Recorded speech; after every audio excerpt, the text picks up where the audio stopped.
السلام عليكم ورحمة الله. أشهد أن لا إله إلا الله وحده لا شريك له وأشهد أن محمدا عبده ورسوله أما بعد فأعوذ بالله من الشيطان الرجيم بسم الله الرحمن الرحيم الحمد لله رب العالمين الرحمن الرحيم مالك يوم الدين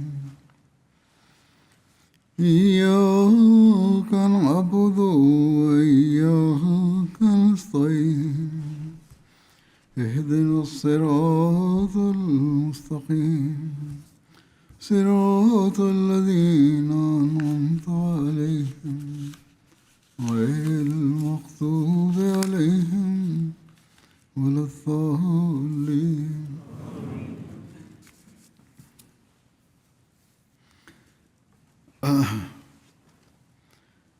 Hazrat sallallahu alaihi wasallam Në hutbet e kaluara ju fola rreth një aspekti të jetës së të dërguarit të Allahut sallallahu alaihi wasallam, pra përulësia dhe thjeshtësia e tij. Edhe sot do të avijojë të njëjtën temë. Cili ishte niveli i përulësisë së tij? Ai e shfaqte këtë duke dhënë shembuj edhe nga gjërat më të vogla. Kështu transmetohet nga Hazret Yahya bin Abi Kathir se i dërguari i Allahut sallallahu alaihi wasallam tha: Unë ha ashtu siç ha një rob, dhe ulem ashtu siç ulet një rob, sepse edhe unë jam vetëm një rob. Pra tek ai nuk kishte kryelartësi, vetpëlqim apo shfaqje siç kanë prisit dhe pasanikët.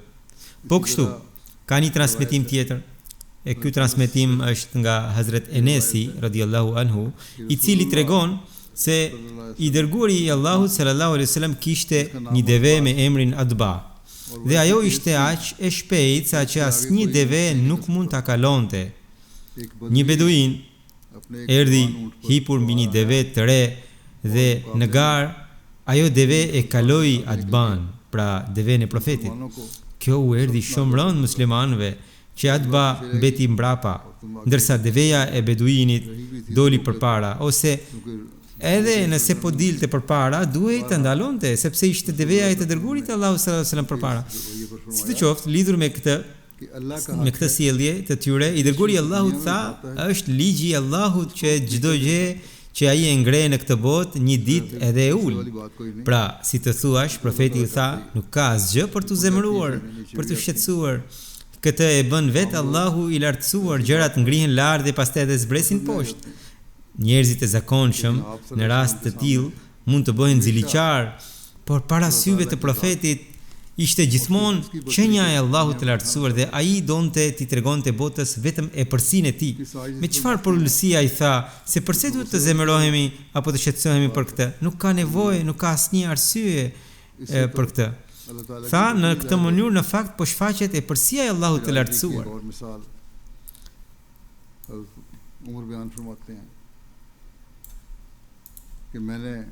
Pastaj një shembull tjetër të përulësisë e tregon Hazret Umeri radiallahu anhu. Ai thot: "I kërkova leje profetit sallallahu alaihi wasallam për të bërë umre. Ai më dha leje dhe më tha: O vëllai im, mos më harro në lutjen tënde." Hazret Umeri radiallahu anhu thot se profeti sallallahu alaihi wasallam tha një fjalë të tillë që edhe sikur të më jepe e gjithë bota në këmbim të saj, nuk do të gëzohesha aq shumë. Allahu i lartësuar e ka bërë të domosdoshëm dërgimin e salavateve për profetin sallallahu alaihi wasallam dhe e ka bërë të nevojshëm edhe për pranimin e lutjes. Megjithatë, kulmi i përulësisë së profetit ishte që ai i thot një ndjekësit të tij: "Lutu për mua." Profeti sallallahu alaihi wasallam nuk e konsideronte turp kryerjen e asnjë pune, edhe punën më të vogël e bënte vetë dhe ua tregonte të tjerëve, madje ua mësonte. Kështu, në një transmetim, Hazrat Abu Said Hudriu tregon se profeti sallallahu alaihi wasallam kaloi pranë një djali që po rripte lëkurën e një dhije. Ai e largoi pak dhe i tha: "Largohu pak që të tregoj mënyrën e saktë, sepse nuk më duket se ke mjeshtëri në rrjepjen e lëkurës." Pastaj ai e futi dorën e tij midis lëkurës dhe mishit dhe e çoi dorën deri brenda derisa ajo ju fsheh deri te shëtulla. Pastaj tha: "Kështu bëje o djalë, kështu rripet lëkura." Kështu profeti e bëri punën dhe ja mësoi edhe mënyrën atij djali. Po kështu, lidhur me kryerjen e punëve të tjera, të tjerëve me përullësi, ekziston edhe një transmetim tjetër nga vajza e Hazrat Hababit. Transmetohet se ajo shkoi tek i dërguari i Allahut sallallahu alaihi wasallam me një dhi për t'i mjel qumshtin, ose duhej të milej qumshti i dhis. Ai e lidhi, e moli qumshtin e saj, pastaj tha: "Sillma enën tënde të madhe." Ajo kishte sill një enë në fakt, por profeti i tha: "Jo, sill një enë më të madhe se kjo." Kështu, thot vajza, unë solla një enë të madhe. Profeti moli qumësht në të derisa ena u mbush plot. Pastaj tha: "Pini edhe vetë dhe jepuni për të pirë edhe fëmijëve tuaj." Sigurisht profeti dinte se me bekimin e lutjes së tij qumshti ishte shtuar në mënyrë të jashtëzakonshme, prandaj ai u tha që këtë bekim t'ua jepnin edhe të tjerëve. Në atë rast u mol 2 fish më shumë qumësht nga dhia. Edhe në lidhje me dhënien e selamit dhe uljen në kuvend, gjejmë shembuj të gjendjes së tij të përullësisë dhe të moralit të tij të lartë. Kështu, Hazrat Enes bin Maliku radhiyallahu anhu tregon se kur ndonjë person vinte para profetit sallallahu alaihi wasallam, ai i jepte dorën dhe nuk e tërhiqte dorën e tij nga dora e atij personi derisa ai vetë ta tërhiqte dorën. Po kështu, profeti sallallahu alaihi wasallam nuk e kthente fytyrën e tij të bekuar nga fytyra e tjetrit derisa ai person vetë ta kthente fytyrën. Dhe nuk është parë kur që ai të ketë zgjatur gjunjët përpara bashkëbiseduesit të tij, pra duke qenë ulur ndoshta. Një transmetim tjetër nga Hazrat Abu Muthanna al-Amlukiu thot se i dërguari i Allahut sallallahu alaihi wasallam dhe profetët para tij, paqja qoftë mbi ta, ecnin me shkop dhe mbështeteshin në të.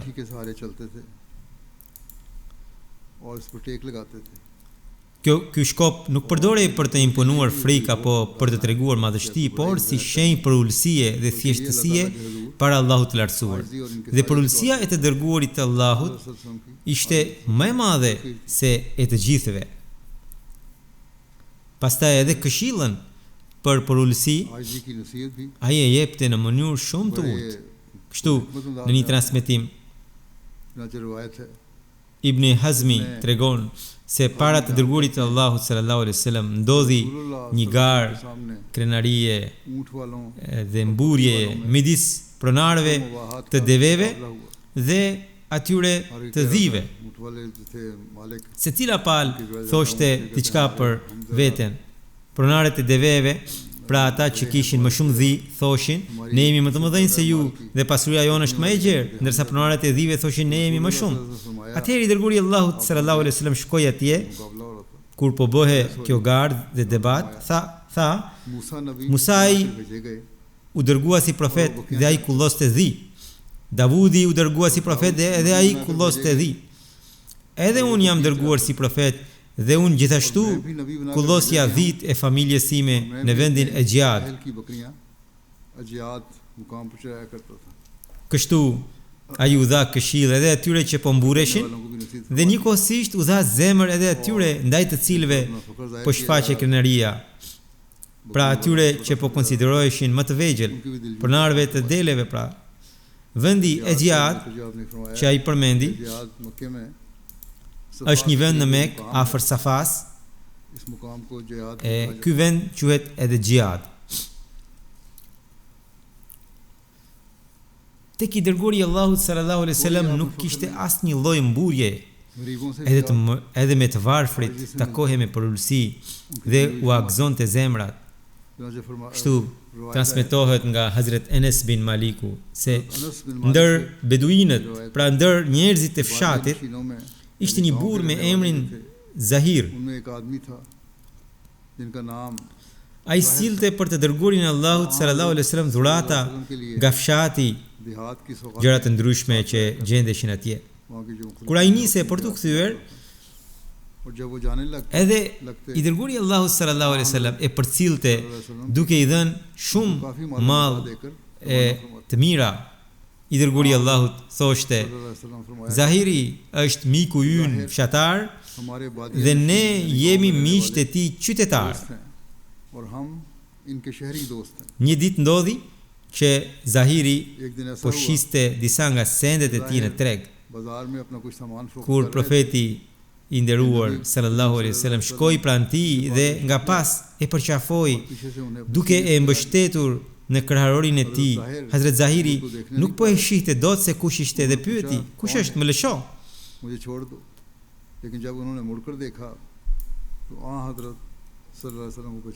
Por kur u kthye dhe pa, e njohu të dërguarin e Allahut sallallahu alaihi wasallam. Atëherë filloi ta mbështeste shpinën e tij te krahari I bekuar I profetit. Dhe I dërguari I Allahut sallallahu alaihi wasallam filloi të thoshte: "Kush do ta blej këtë rob?" Hazret Zahiri tha: "O I dërguari I Allahut, atëherë ti do të më gjesh si mall pa fitim. Kush do të më blej mua?" Atëherë profeti sallallahu alaihi wasallam tha: "Tek Allahu ti nuk je mall pa vlerë." Ose tha: "Para Allahut ti je shumë I çmuar." Duke përmendur të njëjtën ngjarje në një hutbe, Hazret Muslim Maudi, pra Hazret Kalifi I dytë I xhamatit, e ka shpjeguar kështu: Një sahabi profetit ishte I tillë që për shkak të një tmete të lindur kishte pamje shumë të pakëndshme, pra nuk kishte pamje të bukur dhe ishte jashtëzakonisht I varfër. Trupi dhe rrobat I kishte të pluhurosura. Në atë gjendje I mbuluar me djers, ai po shiste diçka të dikujt në treg. Megjithatë, ky sahab kishte diçka të tillë e cila kishte vlerë në zemrën e profetit sallallahu alaihi wasallam. I dërguari I Allahut sallallahu alaihi wasallam e çmonte shumë. Në atë gjendje, ndërsa vetë atij I vinte në veri nga vetja, pra ai personi mund t'i vinte në veri ndoshta nga vetja dhe mendonte: jam I mbytur në djers, jam I mbuluar me pluhur, dhe ndoshta vetë ndihej I shqetësuar, por profeti sallallahu alaihi wasallam shkoi nga pas dhe ashtu siç luhet me fëmijët, ja mbylli syt me duart e tij. Ai, duke prekur duart, e kuptoi se ishin duart e profetit, sepse në trupin e profetit nuk kishte qime ose kishte shumë pak, dhe trupi I tij ishte shumë I butë. Atëherë edhe ai me dashuri filloi ta afërkonte trupin e tij me trupin e profetit sallallahu alaihi wasallam. Nga çka edhe trupi e rrobat e profetit po merrnin zhulin e tij. Por profeti sallallahu alaihi wasallam nuk u bezdis as pak. Ai vuri dorën mbi të dhe tha: "Ky është robi im, a ka kush që të ta blej?" Nga kjo atij sahabi ju mbush zemra me emocion dhe I tha profetit: "O zotria im, jam një mall I pavlerë. Kush do të më blej?" Profeti tha: "Kurse si jo, tek Allahu I lartësuar ke shumë vlerë." Hazret Hasan bin Aliu radhiyallahu anhu, duke përshkruar moralin e lartë të profetit sallallahu alaihi wasallam, mënyrën se si ai takohej me njerëzit me përulësi e mirësjellje, si edhe madhështinë e tij në një vend, thot: "E pyeta dajen tim Hind bin Abi Hale për pamjen e bekuar të dërguarit të Allahut sallallahu alaihi wasallam. Ai dinte ta përshkruante shumë mirë pamjen e profetit dhe unë dëshiroja që të më tregonte diçka rreth saj." Atëherë ai tha: "I dërguari I Allahut sallallahu alaihi wasallam kishte pamje madhështore dhe të hijshme. Fytyra e tij e bekuar ndriçonte sikur hëna e natës së 14. Pastaj ai tregoi të gjithë hadithin në mënyrë të plotë dhe gjithë hollësitë. Hazrat Hasani radiallahu anhu सारी तफसीर thot, खींची unë e mbajta të fshehur për një kohë të gjatë këtë transmetim nga Husaini, एक अरसा तक pra nga i vëllai, të gjitha ato të dhëna që më kishte treguar ai. Pastaj kur ja tregova, kuptova se ai tashmë më kishte kaluar në këtë çështje dhe kishte pyetur para meje për të gjitha ato gjëra që unë e kisha pyetur. वो कुछ पूछ चुके हैं Madje kuptova se ai kishte pyetur edhe baban e tij ये भी मालूम हुआ për hyrjen dhe daljen e profetit sallallahu alaihi wasallam në shtëpi, si edhe për pamjen e tij, dhe nuk kishte lënë asgjë pa pyetur. के बारे में दरियाफ्त कर चुके हैं और कोई भी बाकी Kështu, Hazrat Imam Husaini radiallahu anhu thot, e pyeta baban tim për hyrjen e të dërguarit të Allahut sallallahu alaihi wasallam në shtëpi. होने के बारे में पूछा Gjërat e para ishin për jashtë, बाहर की थी ndërsa tani ai pyeti Hazrat Aliun për gjërat e shtëpisë. Hazrat Aliu tha, kur profeti hynte në shtëpi, अपने घर e ndante kohën के औकात को e shtëpisë në 3 pjesë. एक हिस्सा अल्लाह जल्ला शानहु के लिए Një pjesë ja kushtonte Allahut Madhrishëm, një pjesë familjes së tij dhe një pjesë vetes së tij. Pastaj edhe pjesën e tij e ndante midis vetes dhe njerëzve të tjerë. अपने और लोगों के दरमियान बांट Në atë kohë, nëpërmjet sahabëve të veçantë, u përcilte dhe njerëzve të thjeshtë çështjet e fesë dhe nuk u fshihte asgjë. और इनसे कोई बात Në jetën e profetit sallallahu alaihi wasallam, और आपकी सीरत में mënyra e ndarjes së pjesës së umetit ishte kjo. ये कार्य ये था Në dhënien e lejes për takim, ai u jepte përparësi njerëzve të vërtetshëm të umetit dhe ndarja bëhe sipas e përcisë së tyre në fe. उनमें से बाज को Disa prej tyre kishin një nevojë, disa dy e disa kishin shumë nevoja. Profeti sallallahu alaihi wasallam merrej me ta për përmbushjen e nevojave të tyre dhe në përgjigje të pyetjeve të tyre i angazhonte në punë që sillnin और उम्मत की इस्लाह për mirësimin e tyre dhe të umetit. बातों से आगाह करते जो उनके Ai njoftonte për gjëra që u ishin të dobishme. Ai thoshte, ata që janë të pranishëm prej jush, le t'u përcjellin këto fjalë atyre që mungojnë dhe më sillni mua nevojën e atij që nuk mund ta paraqes vetë nevojën e tij, sepse kështu ja përcjell një sundimtari nevojën e një personi që nuk ka mundësi të paraqes vetë. तो अल्लाह ताला Thot, kush ja përcjell një sundimtari nevojën e një personi që nuk ka mundësi ta paraqes vet, Allahu i lartësuar do t'i jap qëndrueshmëri në ditën e Kiametit. Pra, në këtë ka mësim edhe për zyrtarët që janë caktuar në vende të ndryshme, ata duhet t'ia përcjellin qendrës patjetër çështjet e nevojtarëve. ऐसी बातों को तस्करा Te profeti sallallahu alaihi wasallam flite për gjëra të tilla dhe përveç këtyre nuk pranonte biseda të kota. Njerëzit vinin te profeti si kërkues të dijes dhe nuk ktheheshin pa marrë diçka.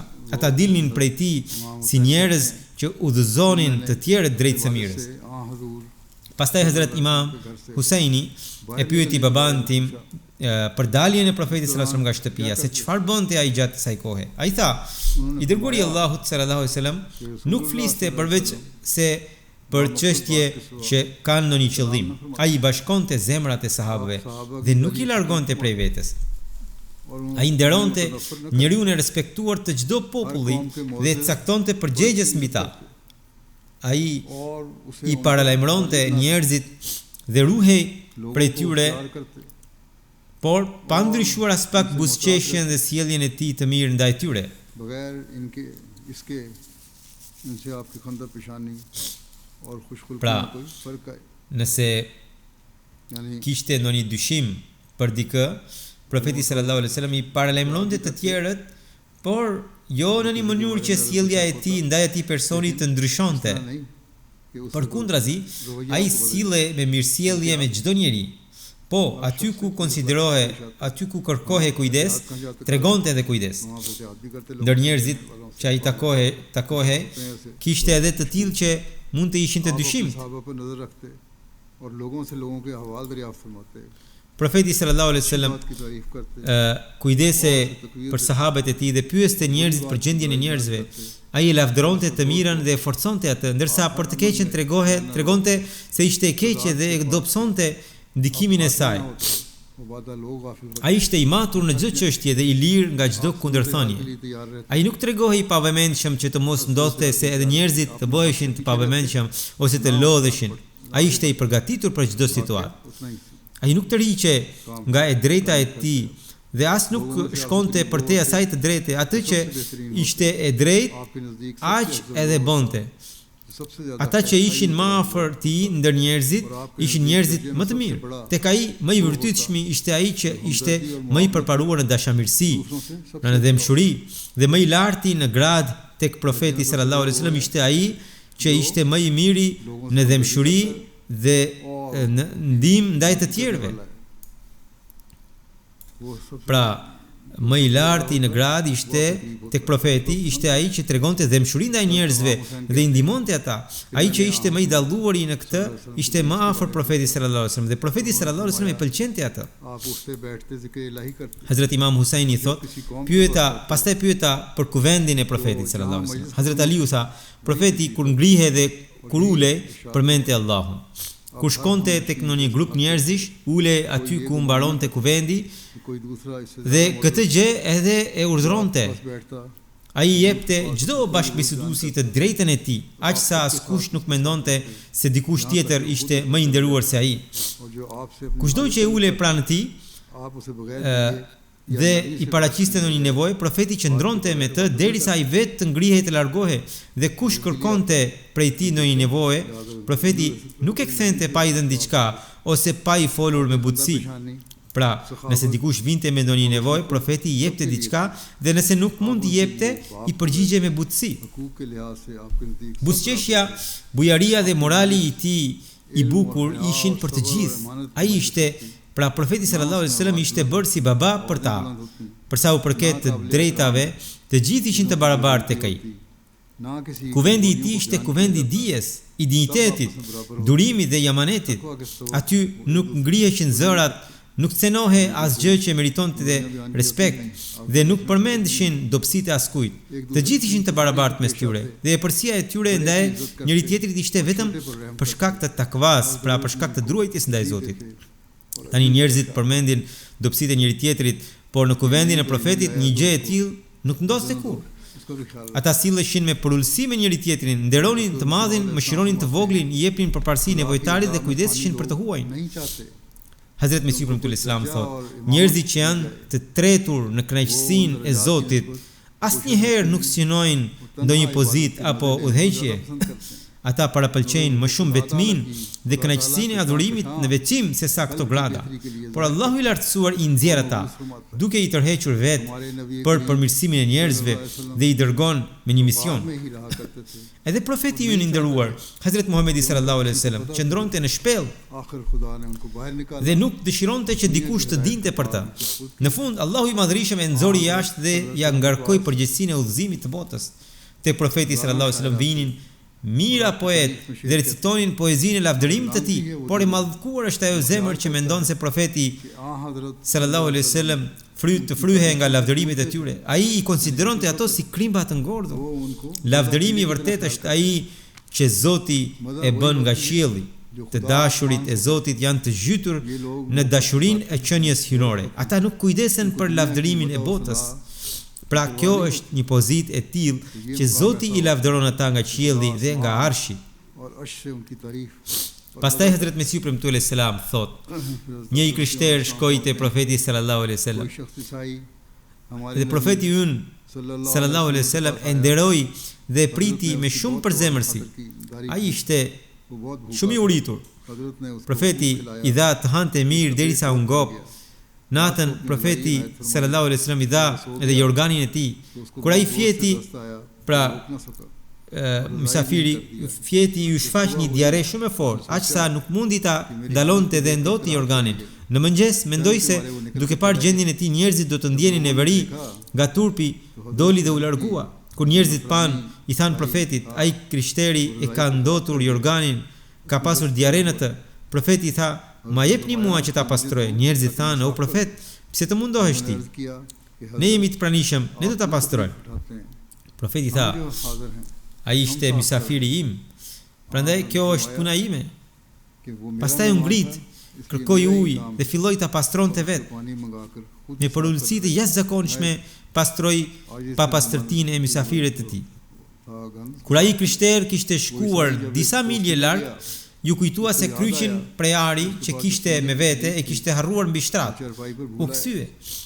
Kur erdhi pas e profeti sallallahu alaihi wasallam po pastronte ndotjen e tij nga jorgani, ai u turpërua dhe tha, sikur kjo të ishte tek unë kur nuk do ta laja. Ai mendoi se nga kjo kuptohet se një njeri që ka kaq shumë vetmohim dhe kaq shumë për ulësi patjetër duhet të jetë nga Zoti i Madhërisëm. Pastaj duke parë këtë vepër të profetit sallallahu alaihi wasallam ai u bë musliman. Edhe në kohën kur profeti sallallahu alaihi wasallam, pra kur profetit ju shpall vahji i parë, shpallja e parë, ai tregoi për ulësi dhe thjeshtësi të veçantë, duke përshkruar ngjarjen e shpellës Hira. Hazret Musleh Maudi, pra kalifi i dytë i xhamatit, thotë se shpallja e parë zbriti në shpellën Hira, kur Xhibrili ju shfaq të dërguarit të Allahut sallallahu alaihi wasallam dhe tha, Iqra, pra lexo. Në përgjigje i dërguari i Allahut sallallahu alaihi wasallam tha, ma ana biqari'in, unë nuk di të lexoj. Kuptimi ishte që kjo barë të mos vihe mbi të, sepse në atë kohë para profetit sallallahu alaihi wasallam nuk ishte vendosur në një libër që duhet ta lexonte. Përkundrazi, atë që do t'i tregonte Xhibraili, profeti duhet ta thoshte përmendsh. Dhe këtë mund ta bënte ai. Por profeti sallallahu alaihi wasallam shfaqi për ulësi, u tregua i përulur. Mirë po, me qenë se Allahu i lartësuar e kishte zgjedhur pikrisht atë për këtë punë, Xhibrili i tha disa herë, lexo. Më në fund, kur i tha për herë të tretë, profeti sallallahu alaihi wasallam lexoi. Pastaj Injillia mësoi ajetin Iqra bismi rabbikal ladhi khalaq. Lexo me emrin e Zotit tënd që krijoi. Lidhur me këtë ngjarje, në një vend tjetër Hazret Musleh Maudi, pra kalifi i dytë i xhamatit, radhiyallahu anhu, ka shkruar në komentimin e Kuranit në Tefsir e Kebir, me gjas në komentimin e surës El Kawthar, kur profeti sallallahu alaihi wasallam ju zbrit shpallja e parë, ai tregoi një përulësi të veçantë. Ne shohim se njerëzit e tjerë nëse marrin ndonjë frymëzim prej Zotit ose shohin ndonjë ëndër, nuk përmbahen, nxitohen dhe takojnë të tjerët për t'u treguar, mua më ka ardhur ky frymëzim ose kam parë këtë ëndër. Por tek profeti sallallahu alaihi wasallam vjen Xhibrili dhe i thot, lexo. Profeti i thot, unë nuk di të lexoj. 3 herë tha të njëjtën gjë. Por kur pas se nga ana e Allahut Madhërisëm kishte këmbëngulje për këtë çështje, atëherë e zbatoi urdhrin. Dhe zbatoi me një guxim të tillë, saqë nuk tha si Hazrat Musai, o Zoti im, më jep dhe një shok tjetër, një ndihmës tjetër. Përkundrazi, profeti sallallahu alaihi wasallam e mori i vetëm këtë barë dhe nuk kërkoi ndonjë shok për ndihmë. Pastaj Hazret Musleh Maudi radhiyallahu anhu thot se një shembull tjetër i përulësisë së profetit sallallahu alaihi wasallam është ky. Një ditë një ensari usëmur, pra një musliman i Medinës usëmur, profeti shkoi për ta vizituar. Kur po kthehe, ai ensar i dha një kal për të udhëtuar dhe i tha djalit të vet, ti shko bashkë me të dërguarin e Allahut sallallahu alaihi wasallam, ndoshta do të ketë të vështirë profeti të gjejë ndonjë njeri tjetër. Pra ndoshta nuk do të gjente dikë tjetër për ta shoqëruar gjatë rrugës, dhe kur të kthehe, djali do ta sillte edhe kalin mbrapsht. Pas pak kohe, djali i tij u kthye. Babai e pyeti, unë të dërgova me të dërguarin e Allahut, që gjatë rrugës të kishte edhe mbrojtje, edhe kali të mos trembe. Pse u ktheve? Djali u përgjigj, unë isha i detyruar. Kur i dërguari i Allahut doli jashtë, më tha, edhe ti ulu pas meje. Unë thash, o i dërguari i Allahut, nuk mund të bëhem kaq mos respektues ndaj teje. Profeti sallallahu alaihi wasallam tha, atëherë as unë nuk mund të adhuroj që ti të ecësh në këmbë dhe unë të jem hipur mbi kal, ose hip edhe ti me mua mbi kal, ose ktheu në shtëpi. Djali tha, atëherë unë e pash më të mirë të kthesha. Dhe profeti sallallahu alaihi wasallam shkoi vetëm mbi kal. Në një transmetim, Hazret Abdullah radhiyallahu anhu tregon se i dërguari Allahu sallallahu alaihi wasallam fjeti mbi një rrogoz. Kur u ngrit në anën e trupit të tij, kishte mbetur shenja e rrogozit. Dikush i tha, o i dërguari i Allahut, sikur të përgatisnim për ty një shtrat. Profeti tha, ç'lidhje kam unë me këtë botë? Unë jam vetëm si një udhëtar i cili ndalet në hijen e një peme. Pastaj niset dhe e lë atë. Në Sahih Buhari është një transmetim nga Hazret Umeri radhiyallahu anhu, ai thot: njëherë shkova në shërbim të profetit të nderuar sallallahu alaihi wasallam. Profeti ndodhe në dhomën e sipër me. Në atë kohë ishte mbi një rrogoz dhe midis tij dhe rrogozit nuk kishte asgjë tjetër. Nën kokë kishte një jastëk prej lëkure të mbushur me fibra hurme. Pranë këmbëve kishte një grumbull gjethesh akacie, ndërsa pranë kokës i vareshin disa lëkura të papërpunuara. Unë pash edhe shenjat e rrogozit në anën e trupit të profetit. Pra ai rrogoz apo shtroj që ishte shtruar, çfarëdo që ishte, kishte lënë shenjë në trupin e profetit. Duke parë këtë, thot Hazrat Umeri, unë qava. Profeti më pyeti: çfarë të bëri të qash?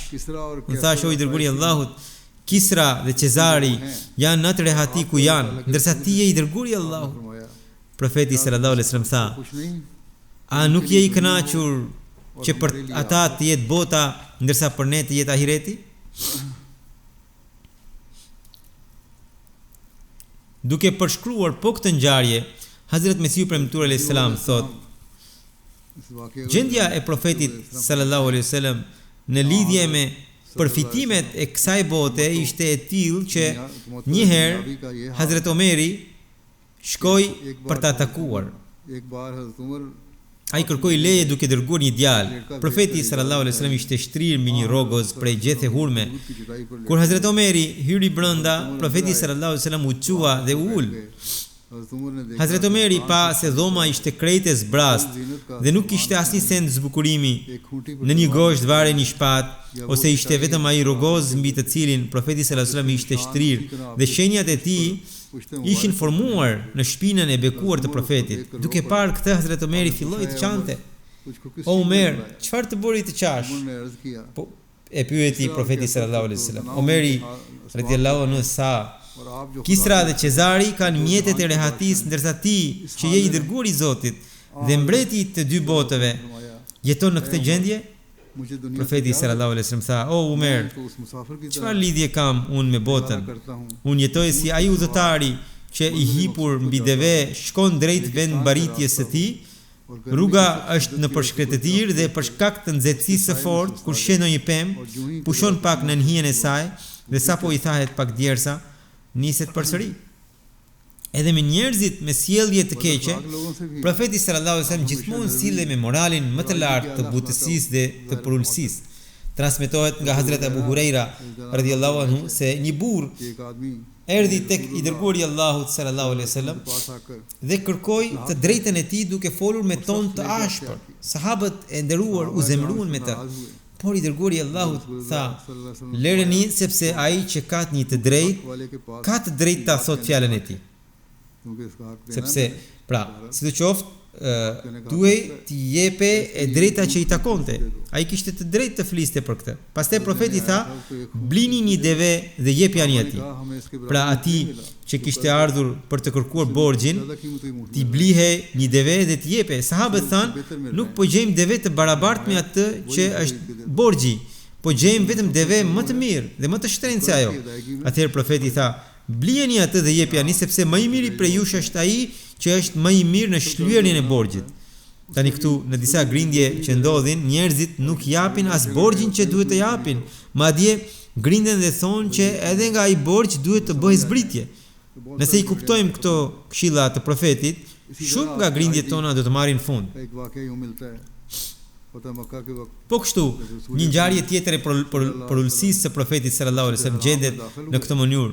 Në kohën e çlirimit të Mekës, kur i dërguari i Allahut hyri në xhaminë e shenjtë, Hazrat Abu Bekri solli baban e tij pranë të dërguarit të Allahut. Kur profeti i nderuar sallallahu alaihi wasallam e pa, i tha: o Abu Bekr, pse nuk e lije baban tënd të moshuar në shtëpi? Unë vetë du të shkoja tek ai. Hazrat Abu Bekri tha: o i dërguari i Allahut, ai është më i denj që të vijë në shërbimin tuaj sesa ju të shkoni tek ai. Hazrat Abu Bekri e uli atë përpara të dërguarit të Allahut. Profeti sallallahu alaihi wasallam i vendosi dorën mbi krahëror dhe i tha: pranoj Islamin, do të hysh në paqe dhe siguri. Kështu Ebu Kahafa, pra babai i Hazret Ebu Bekrit, e pranoi Islamin. Po kështu, lidhur me jetën e zakonshme në shtëpi, është një transmetim nga Hazret Hasani se dyert e të dërguarit të Allahut sallallahu alaihi wasallam ishin të hapura për të gjithë.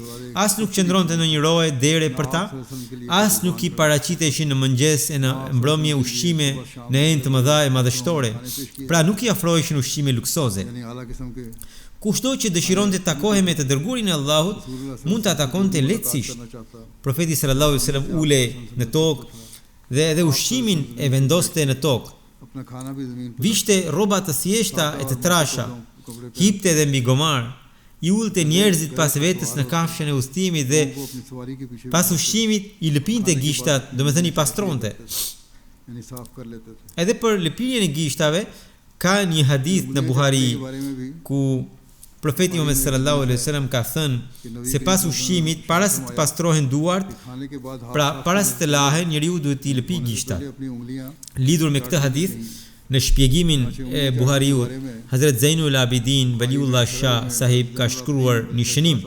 Ai thot se Hazret Sayyid Dr. Mir Muhammad Ismail sahib ka thënë: kjo është një gjë që ka dalë nga përvoja e të gjithë urtakëve dhe të gjithë mjekët janë të një mendimi për këtë se në gishtat e dorës së njeriut ka një fuqi të veçantë prekse. Për shembull, nëse duam të kuptojmë butësinë e një cope rrobe, nuk mund ta vlerësojmë atë veçse me gishtat e dorës. Edhe pse fuqia e prekjes gjendet në të gjithë trupin. Por përveç dorës, për shembull, nëse duam ta vlerësojmë butësinë me këmbë, nuk do të jemi plotësisht të suksesshëm. Por pra ka një ndikim të veçantë elektrik që kufizohet vetëm te dora, madje te gishtat e dorës. Dhe gishtat e dorës kanë një lidhje të veçantë me syrin, i cili është mjet i përqendrimit. Prandaj edhe ata që ushtrojnë ndikim përmes përqendrimit, pra mesmerizmit, e drejtojnë më shumë shikimin te gishtat e personit mbi të cilin po ushtrojnë këtë veprim. Në këtë mënyrë, përmes gishtave, ata mund të hedhin mbi atë person ndikimet e syrit, si në rastin e mesmerizmit, ku vëmendja e tyre është më shumë te duart. Kështu, ata mund të ushtrojnë ndikimet e dëshiruara dhe të arrijnë qëllimin e tyre. Po kështu, ilaçet që përgatiten me dorë japin më shumë dobi. Sot natyrisht çdo gjë përgatitet me makineri, por në atë kohë edhe mjekët e thoshin kështu. Dr. Ismail sahibi ishte shumë i arsimuar, ishte kirurg dhe mjek. Sidoqoftë, ai ka thënë se ilaçet e përgatitura me dorë japin më shumë dobi se ato që përgatiten me makineri. Pra sipas këtij parimi, kur gjatë ngrënies njeriu merr kafshatën me gishta, syri i tij bie çdo herë mbi majat e gishtave kur merr kafshatë. Dhe aty janë pikërisht gishtat. Kështu, kur njeriu pas ushqimit, pa i larë me ujë ose pa i fshirë me robë, i lëpin gishtat, është e qartë se ajo esencë nëpërmjet ndyrës që ishte ngjitur me gishta do të arrijë në stomakun e njeriu dhe do ta forcojë funksionin e stomakut, pra tretjen. Në këtë mënyrë ushqimi do të tretet më shpejt. Ky ishte mendimi i mjekëve dhe urtakëve të saj kohe. Sot nuk e di, ndoshta mjekët mund të jenë kundër këtij mendimi, por sidoqoftë, profeti sallallahu alaihi wasallam ka thënë se ajo që mbetet në dorë pas ushqimit nëse lëpihet ka vetëm dobi. Në transmetimin e Buhariut thuhet: "Fala yamassa yadahu hatta yal'aqaha aw yuliqaha." Të mos fshi dorën derisa ti lëpi gishtat ose derisa ti bëj të lëpihen. Komentuesit lidhur me fjalët ti bëj të lëpihen kanë shkruar se kuptimi është që ai ti bëj t'ia lëpi shërbëtori ose djali i tij ose ndonjë person që nuk ndjen neveri nga lëpirja e gishtave. Por ai që ka ngrënë ushqim, çfarë nevoje ka për këtë? Ai mund t'i lëpi edhe vet. Shkruesit e komentuesve nganjëherë shkojnë shumë larg në shpjegime. Sidoqoftë, kjo gjë duket e papërshtatshme dhe në kundërshtim me dinjitetin njerëzor që dikujt t'i thuhet ti mi lëpi gishtat. Kuptimi i kësaj, sidoqoftë, mund të jetë ky: pas ngrënies njeriu t'i lëpi dhe t'i pastrojë vetë gishtat e tij dhe t'u tregojë edhe atyre që janë nën kujdesin dhe edukimin e tij, që edhe ata t'i lëpin e t'i pastrojnë gishtat e tyre Në këtë mënyrë, ata do të mund të përfitojnë nga dobitë mjekësore dhe qëllimet e tjera që janë të fshehura në këtë porosi të profetit sallallahu alaihi wasallam. Edhe punën e pastrimit dhe fshirjes së xhamisë, profeti sallallahu alaihi wasallam nuk e konsideronte kurrë turp. Kështu transmetohet nga Hazret Jakub bin Zeidi se i dërguari Allahut sallallahu alaihi wasallam pastronte pluhurin që hynte në xhami me një shkop. Pra kuptimi mund të jetë që në majë të shkopit vendoste në një copë a diçka të tillë dhe me të e fshinte pastronte. Hazret Abu Huraira tregon se Gjibrili ishte ulur pranë profetit sallallahu alaihi wasallam. Profeti sallallahu alaihi wasallam pa drejt qiellit dhe pa një engjëll duke zbritur. Gjibrili tha: "Ky është ai engjëll që nga dita kur është krijuar nuk ka zbritur kurrë përpara kësaj ore." Kur ai engjëll zbriti, tha: "O Muhammed sallallahu alaihi wasallam, Zoti yt më ka dërguar te ti." Zoti thot: "A të bëj ty profet mbret apo profet rob?"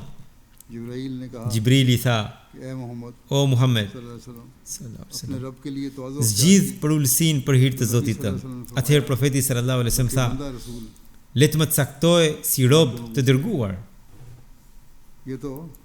Kjo ishte vetë natyra e profetit sallallahu alaihi wasallam. Edhe sikur Gjibrili të mos ia thoshte këtë, profeti sallallahu alaihi wasallam do të kishte thënë të njëjtën gjë, dhe pikërisht këtë gjë ai e porositi gjithmonë dhe u mësoi edhe ndjekësve të tij: "Unë jam një njeri i dërguar i Zotit." Sidoqoftë, kuptimi i këtij transmetimi është se kur ju paraqit një mundësi e tillë, profeti sallallahu alaihi wasallam me përulësi tha pikërisht këtë gjë: "Unë nuk dua të jem i dërguar mbret, unë dua të jem robi i Allahut, njeri i përulur dhe i dërguar i tij." Dhe pikërisht kjo përmendet edhe në shahadetin që themi. Si duhet të jetë i përulur muslimani i vërtet? Në një transmetim Hazret Iyad bin Himari tregon se i dërguari i Allahut tha: "Sigurisht Allahu i lartësuar më ka shpallur që ju të zgjidhni përulësinë, derisa askush të mos i bëj padrejtësi askujt dhe askush të mos mburet para askujt." Shërbyesi i sinqert i profetit sallallahu alaihi wasallam, Hazret Mesiu premtuar alaihi salam, duke na këshilluar thot: "Njeriu duhet të zgjedh përulësinë. Të mësohesh me përulësinë nuk është e vështirë. Çfarë ka për të mësuar në të? Njeriu në vetvete është i dobët dhe është krijuar pikërisht për përulësi. Allahu thot: "Ma khalaqtul jinna wal insa illa liya'budun." Unë i kam krijuar gjindet dhe njerëzit vetëm të më adhurojnë. Kur lartësia dhe gjërat të tilla janë të gjitha të sajuara, nëse njeriu e heq këtë shtresë të sajuar, atëherë në natyrën e tij do të shihet vetëm përulësia. Duke na këshilluar dhe duke përshkruar pozitën e përulësisë së profetit Muhammed sallallahu alaihi wasallam, Hazret Mesiu premtuar alaihi salam në një vend thot: "Allahu i madhërisëm është shumë i mëshirshëm dhe fisnik. Ai e rrit dhe ushqen njeriu në çdo mënyrë dhe tregon mëshirë ndaj tij. Pikërisht për shkak të kësaj mëshire, ai dërgon profetët dhe dërguarit të tij që t'i shpëtojnë njerëzit e botës nga jeta e ndotur me mëkate. Por mendjemasia është një sëmundje shumë e rrezikshme. Njeriu në të cilin lind kjo sëmundje pëson vdekje shpirtërore. Unë e di me siguri se kjo sëmundje, pra mendjemasia, është edhe më e rëndë se vrasja. Mendjemadhi, thot, bëhet vllai i djallit, sepse pikërisht mendjemasia e poshtroi dhe e turproi djallin. Prandaj, kushti i besimtarit është që tek ai të mos ketë mendjemasi, por të ketë modesti, përulësi dhe thjeshtësi. Kjo është veçori e të dërguarve të Zotit. Tek ata gjendet një shkallë shumë e lartë e modestisë dhe përulësisë, dhe më shumë se të gjithë këtë cilësi e kishte profeti Muhammed sallallahu alaihi wasallam. Një shërbyes i tij u pyet: "Si ishte sjellja e profetit me ty?" Ai tha: "E vërteta është se ai më shërben mua më shumë se unë t'i shërbej atij. Allahumma salli ala Muhammedin wa ala ali Muhammedin wa barik wa sallim." Ky është shembulli i moralit të lartë të i përulësisë. Dhe është gjithashtu e vërtet se zakonisht me të afërmit në jetën e përditshme janë shërbyesit, të cilët qëndrojnë pranë njeriu në çdo kohë. Prandaj nëse duhet parë shembulli i përulësisë, modestisë, durimit dhe përmbajtjes së dikujt, kjo mund të kuptohet prej tyre. Disa burra ose gra janë të tillë që nëse shërbyesi gabon pak në ndonjë punë, për shembull nëse çaj ose kafja nuk del mirë, menjëherë fillojnë ta shajnë ose marrin kamxhikun dhe nisin ta godasin. Nëse në lëng mishi kripa bëhet pak më shumë, për shërbyesit e gjor bie fatkeqësi. Marrëdhënia me të varfrit shfaqet atëherë kur ata janë të uritur dhe jetojnë me bukë të thatë. Por këta njerëz, edhe pse e dinë këtë, nuk kujdesen për ta. Ata i vënë në sprov kur vinë si lypës. Pra, kur një i varfër vjen për të kërkuar diçka te një pasur, ai në fakt po e vë atë në sprov. Prandaj mirësia e vërtetë është që tu plotësohen nevojat. Allahu i lartësuar është krijuesi çdo grimse, askush nuk mund të përballet me të. Nga mënyra si njeriu sillet me të varfrit, kuptohet se sa pjesë ka ose do të ketë ai nga mos frika ndaj Zotit apo nga frika ndaj Zotit. Sa frikë ndaj Zotit ka njeriu, kjo kuptohet nga sjellja me të varfrit, jo nga sjellja e mirë me të pasurit. Allahu i lartësuar na dhën mundësinë që duke ndjekur mësimin dhe sunetin e profetit Muhammed sallallahu alaihi wasallam të zgjedhim rrugët e poruncisë. Pas namazit do të falet edhe një xhenazi me mungesë. Është xhenazia e të nderuarit Malik Davud Mahmud Sahib, bir i Muhammed Ishaq Sahibit nga Vehari, së fundmi banues në Karachi. Ai ndroi ditët e fundit, inna lillahi wa inna ilaihi rajiun, me bekimin e Allahut. Ai ishte musi, pra kishte bërë vasiat. Gjyshi i tij Muhammed Din Sahib ishte banor i fshatit Barhatan Vala në rrethin Sialkot. Në vitin 1914 ai bëri bejatin në dorën e Hazrat Kalifit të dytë të Mesiut premtuar, radhiyallahu anhu. Më pas Malik Davud Sahibi pati mundësinë të shërbente në nivel lokal si kryetar xhamati, si sekretar i financës dhe gjithashtu në Ansarullah. Në familjen e mbetur pas tij janë 3 vajza dhe 4 djem. Një prej djemve të tij, Muhammed Akmal Sahib, është misionar i xhamatit. Ai ndodhet në Gambia, ku po i jepet mundësia të shërbejë. Për shkak se është në fushën e shërbimit, nuk mundi të merrte pjesë në xhenazën e babait të tij. Po ky djalë, pra misionari Akmal Sahib, shkruan, babai ishte një njeri shumë i gëzuar, buzagaz dhe plot gjallëri, kishte shumë pasion për tablig, pra për davet. Sa herë shkonte edhe tokat e tij në Sind, edhe atje kërkonte mënyra për tablig dhe u predikonte njerëzve, derisa në Pakistan nuk u miratua ligji i ashpër. Ai mbante edhe pamflete, pra fletushka me vete, dhe gjithmonë bënte tablig. Përmes kësaj ndikoi edhe të njerëzit. Ishte shumë mikpritës. Çdo mysafir që vinte, qoftë mysafir nga qendra apo çfarëdo mysafiri tjetër, ai e priste me shumë nderim. Në shtëpinë e tij kishte krijuar një qendër namazi, derisa nuk ishte ndërtuar qendra e namazit, dhe aty organizoheshin namazet me xhamat. Pas namazit të sabahut, thot ai, recitonte Kur'anin e shenjtë me zë të lartë.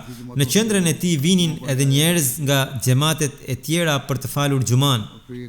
Ai thoshte për tokat e tij, kur shkonte në arat e veta, thot, unë shkoj në arat e mia dhe fal nafile në çdo cep të tyre. Për këtë arsye, Allahu i lartësuar vendos bereqet në prodhimin tim, dhe prodhimi i bëhet 2 fish më shumë se sa i të tjerëve. Po kështu, për shtëpinë që kishte ndërtuar në fshatin e tij, u tha fëmijëve, unë dua që ta jap të gjithën, përgjithmonë për xhamatin, që të bëhet qendër e xhamatit. Pastaj edhe e dha. Mikpritja ishte një cilësi shumë e spikatur e tij. Shërbimi ndaj njerëzve, bindja e plot ndaj xhamatit dhe dëgjimi i hutbeve ishin veçoritë e tij të veçanta. Allahu i lartësuar e falt dhe e mëshiroft.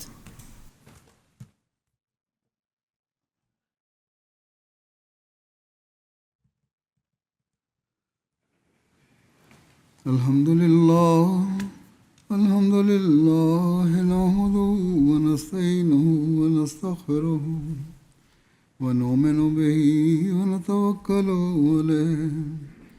ونعوذ بالله من شرور أنفسنا ومن سيئات أعمالنا من يهده الله فلا مضل له ومن يضلله فلا هادي له ونشهد أن لا إله إلا الله ونشهد أن محمدا عبده ورسوله عباد الله رحمكم الله إن الله يأمر بالعدل والإحسان وإيتاء ذي القربى وينهى عن الفحشاء والمنكر والبغي يعظكم لعلكم تذكرون اذكروا الله يذكركم وادعوه يستجب لكم